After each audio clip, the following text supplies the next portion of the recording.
പുസ്തക ചർച്ചയും ആദരവും സംഘടിപ്പിച്ചു. മൈനാഗപ്പള്ളി ഉദയ ലൈബ്രറിയിലാണ് പുസ്തക ചർച്ച നടത്തിയത്.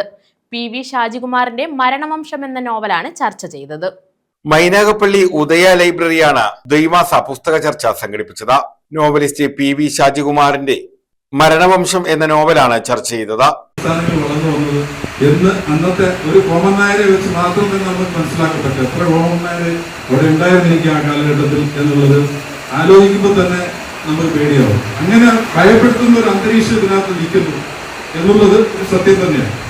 അതായത് മനുഷ്യൻ പക, നായിക്ക് നായി പക, തലയിൽ വരച്ചത് ഇലകൊണ്ട് മായ്ച്ചാൽ പോയില്ല എന്നൊരു നിരീക്ഷണത്തിലൂടെയാണ് അദ്ദേഹം ഇത് തുടങ്ങുന്നത്.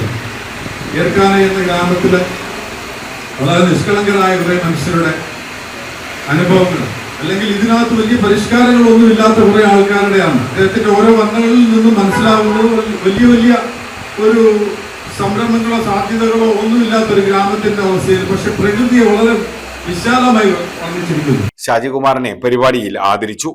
ലൈബ്രറി പ്രസിഡന്റ് K മോഹനൻ അധ്യക്ഷത വഹിച്ചു. ഭൂപേഷ് ശാസ്താംകോട്ട നോവലിസ്റ്റിനെ പരിചയപ്പെടുത്തി.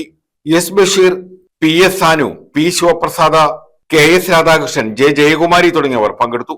നല്ല മുഹൂർത്തങ്ങൾ ഉണ്ടായിട്ടുള്ള കൊല്ലത്ത് ജോലി ചെയ്യുന്ന കാലത്താണ് എൻ്റെ രണ്ടാമത്തെ സിനിമയായിട്ടുള്ള ടേക്ക് ഓഫിൽ തിരക്കഥയുള്ളത് ഇവിടെ വെച്ചിട്ടാണ്. പുത്തൻമണം എന്ന മമ്മൂട്ടി നായകനായിട്ടുള്ള സിനിമയുടെ സംഭാഷണം എഴുതുന്നത് കൊല്ലത്ത് വെച്ചിട്ടാണ്. അതുമാത്രമല്ല, എനിക്ക് ആദ്യത്തെ മകളുണ്ടാകുന്നത് കൊല്ലത്ത് വെച്ചിട്ടാണ്. എൻ്റെ അസ്റ്റോൾ ഭരണവംശം എഴുതി തുടങ്ങുന്നത് കൊല്ലത്ത് വെച്ചിട്ടാണ്. അപ്പോൾ എനിക്ക് ഭയങ്കരമായിട്ടുള്ള ഒരു നന്മ ചെയ്ത ഒരു നഗരം എന്ന നിലയിലാണ് ഞാൻ കൊല്ലത്തെ കാണുന്നത്. എനിക്ക് ഒരുപാട് നല്ല സുഹൃത്തുക്കളുള്ള, ഹൃദയത്തോട് ചേർത്ത് നിർത്തുന്ന, എപ്പോഴും ചേർത്ത് നിർത്തുന്ന സുഹൃത്തുക്കളുള്ള ഒരു നാടാണ് കൊല്ലം. News bureau, Sasthamkotta.